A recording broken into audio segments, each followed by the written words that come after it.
कहानी पाप का बंटवारा। नरेश लाल के रिटायरमेंट में 1 साल रह गया था।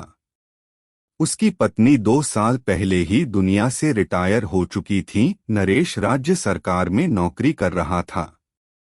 वह ग्रेजुएट तो था, मगर बहुत मुश्किल से उसे क्लर्क की नौकरी मिली थी और अब नौकरी का अंतिम पड़ाव आते आते सेक्शन अफसर बन गया, यानी बड़ा बाबू।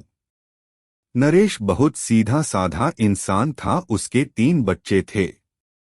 सबसे बड़ा बेटा सुरेश, उसके बाद दूसरा बेटा मुकेश और सबसे छोटी बेटी गीता। उसके तीनों बच्चे सेटल कर चुके थे। तीनों बच्चों की शादी भी पत्नी के जीवन काल में ही हो गई थी। अब वह खुद उनकी तरफ से निश्चिंत हो चुका था। नरेश ने अपने बच्चों को सदा मिलजुल कर रहना सिखाया। कोई भाई बहन आर्थिक रूप से कमजोर हो तो उसकी मदद करना।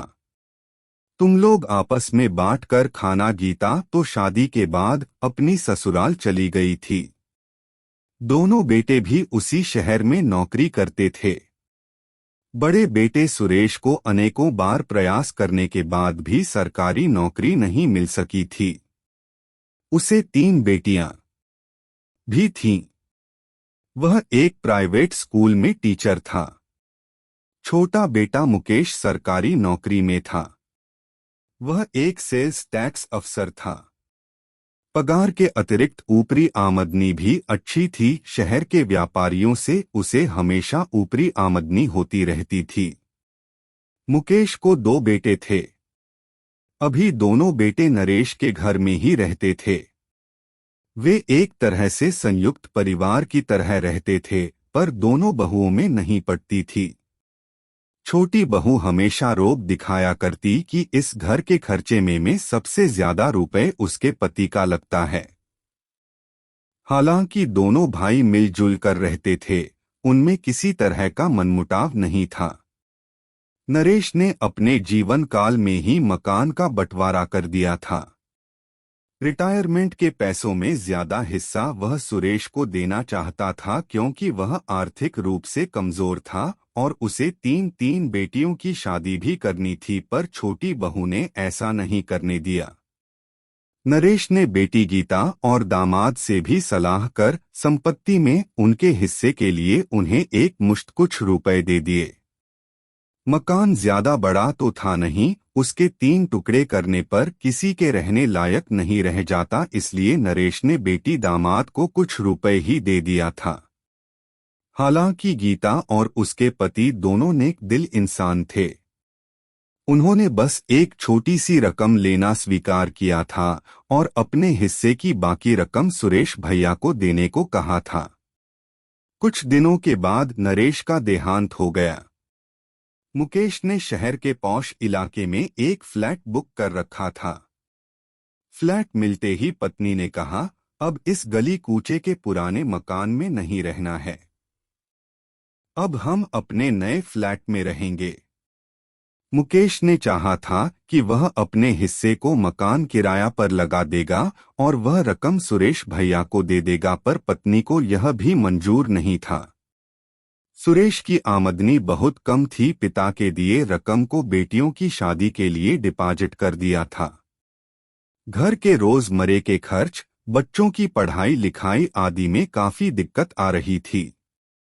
मुकेश ने भाई की मदद करने की युक्ति निकाली। अब वह घर गृहस्थी में काम आने वाले सामान काफी मात्रा में अपने घर मंगवाने लगा। पत्नी को बोलता कि यह ऊपरी कमाई का है। हालांकि उन सामानों में कुछ उसके अपने पैसे के भी होते थे। वह पत्नी से कहा करता, इतना सारा सामान तो हम खपत नहीं कर सकते हैं, क्यों न कुछ भैया के यहाँ भेज दें। पत्नी भी खुशी खुशी तैयार हो जाती और बोलती, हाँ यह ठीक रहेगा। अकेले तो इतना सारा सामान हमारे काम से काफी ज्यादा है और इनमें कुछ तो चंद दिनों बाद इस्तेमाल के लायक नहीं रहेंगे, बेहतर है उन्हें भेज दें। इसी बहाने कुछ पुण्य कमा लेंगे और उनकी दुआ भी मिलेगी। इस तरह सुरेश को बिना मांगे ही छोटे भाई से मदद मिलने लगी। अलग रहने के बाद भी दोनों भाई अक्सर मिलते रहते थे। मुकेश बोलता, भैया तुम चिंता न करना, भतीजियों की शादी में भी जितना बनेगा मैं जरूर मदद करूंगा। पर यह सब देखकर तेरी पत्नी नाराज होती होगी और मेरे चलते घर में अशांति होगी। वैसे भी इतना तो तेरे अपने पैसों से होने से रहा। तू कोई गलत काम तो नहीं कर रहा है? सुरेश ने पूछा। भैया मैं बस इतना करता हूँ कि लोगों का काम समय से या कभी तय समय सीमा से पहले ही कर देता हूँ।